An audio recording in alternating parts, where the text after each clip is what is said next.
皆さんこんにちは。つ旅のお時間です。今日は家族で大阪に来ています。これから楽しみにしていた万博へ。夢洲駅に到着です。近未来感がありますね。時刻は9時40分。10時入場の予約をしています。それにしても人がすごいね。駅からゲートまでは結構歩くみたい。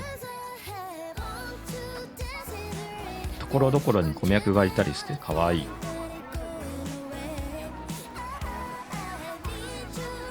デートはもうすぐです。東ゲート前は結構な待機列ができています。駅の改札を出てからここまで10分。奥で手荷物検査をやってるんですけど、ここが時間かかるみたい。入場できました。今10時半なので駅に着いてから1時間弱かかったね。ウェルカムコミャク。愛知万博の時は海外にすでて行けなかったので、これが初めての万博だからすごく楽しみにしてきました。なんかお祭りっぽい雰囲気で楽しげだね。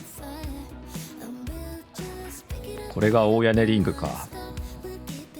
想像してたよりかなりでかい。シンボルになるだけの存在感があるね。中は少しひんやり。今はまだいいけど、夏場はみんなここに退避するんだろうね。オーストリア感だ。SNS で見てても実物を見るとやっぱりテンション上がるね。個性的な建物ばっかりで建築好きにはたまらん。中国とクウェート。こっちはブラジルだ。今回はほとんど予約が取れてないので、歩きながら入れそうなパビリオンを探しています。ここはバーレーン。日本人に馴染みの薄い国はやっぱり待ち時間は短めなんだろうな。一つ目はトルクメニスタンにします。なかなか個人旅行では行きづらい国だから。入り口からすでに独裁国家の雰囲気が。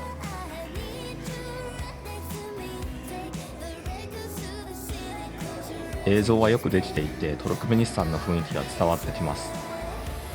地獄の門が観光禁止になる前に行ってみたいんですよね。屋上からは周りもよく見える。じゃあこんな感じで回っていってみましょう。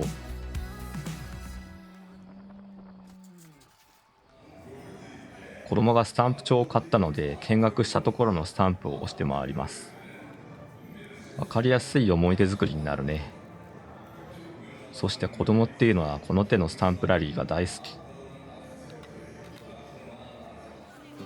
次は近くにあったノルディックサークル。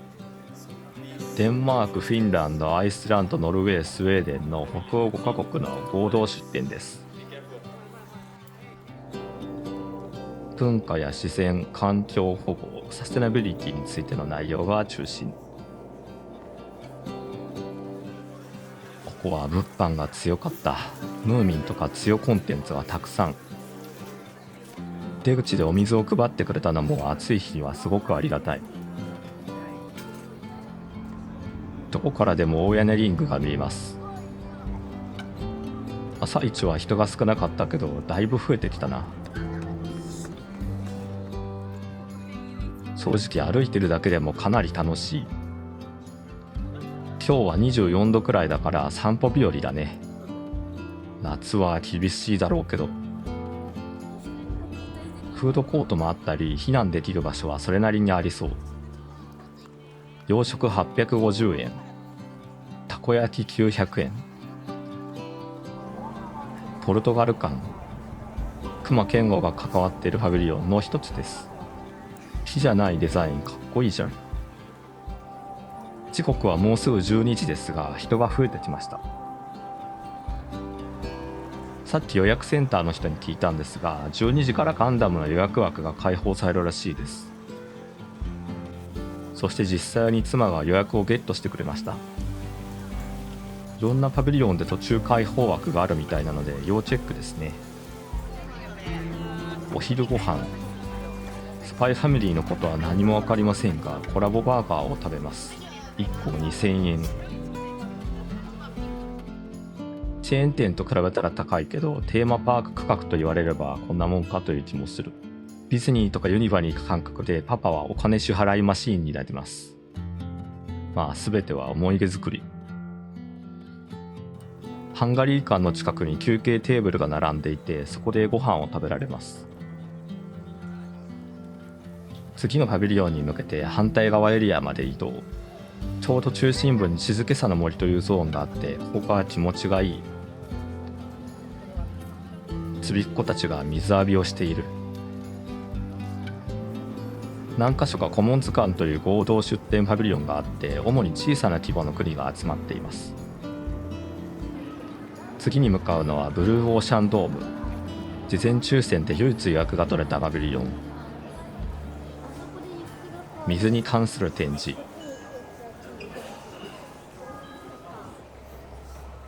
デザインや映像が美しい。内容も子供たちにも気にかけてほしいようなものなので、ファミリーにもおすすめ。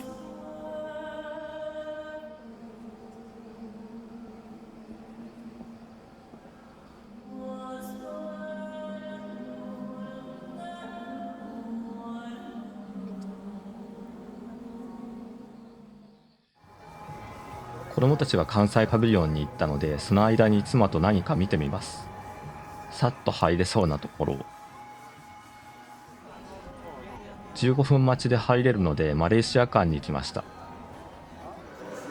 マレーシアは3月に行ったばかりだけど、もう懐かしいな。マレーシア館はかなり気合が入っているように見えます。展示の充実度もそうだし、立地もアメリカ館のすぐそば。投資を呼び込もうっていう万博本来の目的に忠実な感じ。子供たちと合流していよいよガンダムです。って言っても僕含め我が家はみんなガンダムはミリ知らなんだけど、ディズニーのアトラクションとか作ってる会社が関わってるんですよね。なのでアトラクションとして期待してきました。で、実際にめっちゃ面白かったです。SF なんだけど一部あるかもしれない未来って感じがワクワクした。コモンズ館にやってきました。ほぼ全ては行ったことがない国。将来の旅に向けた勉強にもなるね。セント・キッツ・ネイビスが技術立国を目指してるなんて知らなかった。ケニアはおしゃれ。トリニダード・トバゴではスティールパンの祭典。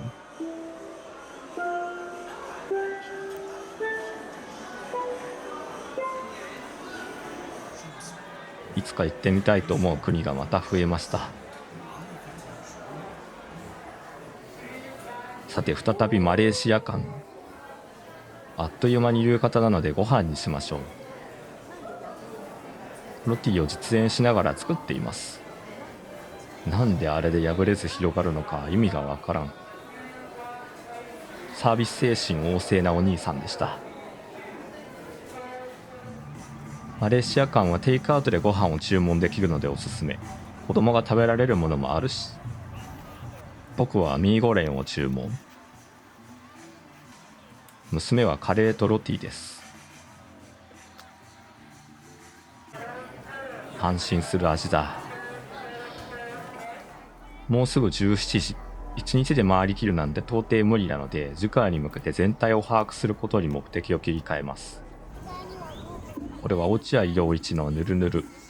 これも日中予約枠開放や整理券の配布があるらしいね。今度はチャレンジしてみよう。ミストエリアにはたくさんの小さな子供と大きな大人が吸い込まれていきます。ここは夏場のオアシスになりそう。きっと運営側も当然夏の暑さ対策は考えてるはずなので、ここからさらにアップデートはあるんじゃないかな。みんなで打ち水するとか、夕方に盆踊りするとか、何度も足を運んでその変化を体験するのも楽しそうです。ホテルさえ高騰しなければもう少し通いやすいんだけど。大屋根リングの上に上がってきました。一等地に立っているのは左からフランス、アメリカ、フィリピン、その右にマレーシア。一周2キロあるらしいけど、ぐるっと歩いてみましょう。こちらはドイツ館。分散する建物が面白いね。北側にあるのはアゼルバイジャンやモナコ。アゼルバイジャンかっこいいね。その横にはトルコ、タイと続きます。サウジアラビアは外でも食事ができるみたい。頭部を着てると雰囲気が出るね。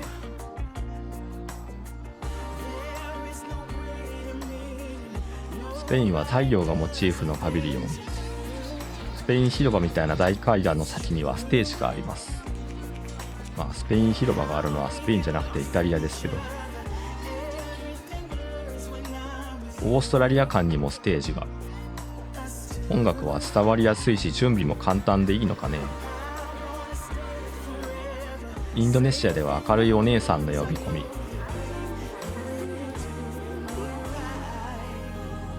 ここまでで歩数はすでに2万歩を超えています。体力的には日帰りで香港に行った時よりもしんどいかも。でもこの美しさとお祭りっぽい雰囲気はなかなか他では味わえないだろうね。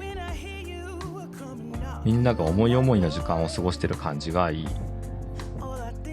反対側ではだいぶ日が落ちてきています。ベルギーパビリオン。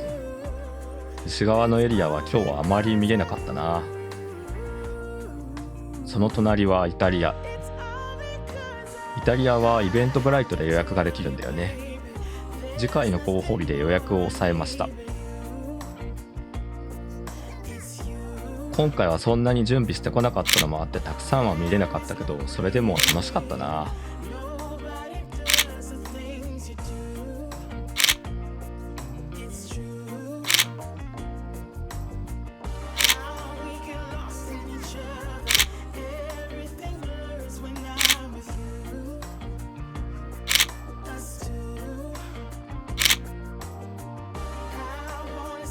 一周する間にだいぶ日が落ちてきたね。東側に戻ってきました。フランス、アメリカはやっぱり存在感があるね。この時間でもまだ長蛇の列。意外と流れるってことなんだろうけど、並んでる人は偉いね。僕は並ぶとしたらざっと一通り見た2回目以降かな。この時間帯の大屋根リングは格別に綺麗だね。ほんとカメラを持ってうろうろしてるだけでも十分に楽しいわ。夜になるとそれぞれのパビリオンとまた違った表情が見えてきます。それにしてもあれは USA スリルだろう。時刻は19時20分。会場は22時までなので、もう少しだけ頑張って回ってみようと思います。ここは夜の地球。輪島塗りの大きな地球儀が展示されています。5年前から準備をされてきていて、その間には地震の被害もあったりしたのに、やりきった職人さんたちは本当に尊敬します。室の衛星写真を再現してるんだろうね。日本はまんべんなく明るい。北朝鮮のところは真っ暗。これはどこだかわかりますか？正解はロンドン。テムズ川が中心に見えますね。夜8時。もう一つくらい見れるかな。夜のスペインパビリオンすごいね。人が太陽に吸い込まれていく。最後に滑り込むのはテックワールド。テックワールド TW。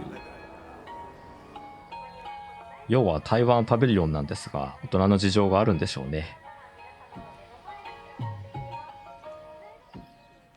ウェアラブルバンドを巻いて展示を見て、心拍数の変化で何により興味があったのかを測ります。そして自分にマッチした台湾の観光地を提案してくれるという仕組み。ほぼ最終入荷のタイミングで終わったら21時でした。そろそろ帰る時間ですね。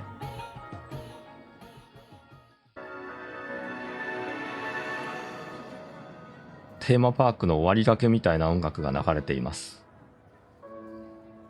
だいぶ人もまばらになってきました。知らなかったんですけど、21時からドローンショーがあるんですね。遠くの方にかすかに見える。場所取りを完全にミスった。まあ次回の楽しみにとっておきましょう。アゼルバイジャンに沈むドローン。